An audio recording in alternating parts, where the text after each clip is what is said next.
Welcome to BC study cycle. I'm Shravan Kumar Pannala అండి.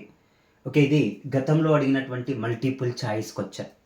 ఇందులో చూద్దాము. కార్పొరేషన్ ట్యాక్స్ అనేది రాష్ట్రం చేత విధించబడి వాటికే చెందుతుంది.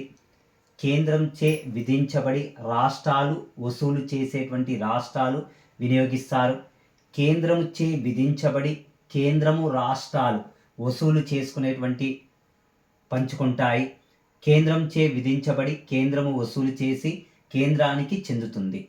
ఒకటి కార్పొరేషన్ ట్యాక్స్ అండి, కేంద్ర ప్రభుత్వమే విధిస్తుంది, కేంద్రమే వసూలు చేస్తుంది. దాని మీద వచ్చేటువంటి అమౌంట్ మొత్తం కూడా కేంద్ర ప్రభుత్వమే ఉపయోగించుకుంటుందండి. దీనికి ఒక చిన్న టేబుల్ చూస్తే సరిపోతుందండి. చూడండి, కేంద్ర ప్రభుత్వం ఇది ఉపయోగిస్తుంది అండి. కార్పొరేషన్ ట్యాక్స్ కేంద్ర ప్రభుత్వం విధిస్తుంది, వసూలు చేసేది కేంద్ర ప్రభుత్వమే, వినియోగించేది కూడా కేంద్ర ప్రభుత్వమే. ఆన్సర్ ఏమవుతుందండి అంటే ఆన్సర్ ఈజ్ కార్పొరేషన్ ట్యాక్స్. కేంద్ర ప్రభుత్వం చే విధించబడి కేంద్రమే వసూలు చేసి కేంద్రానికే చెందుతుంది. Okay, thank you everyone.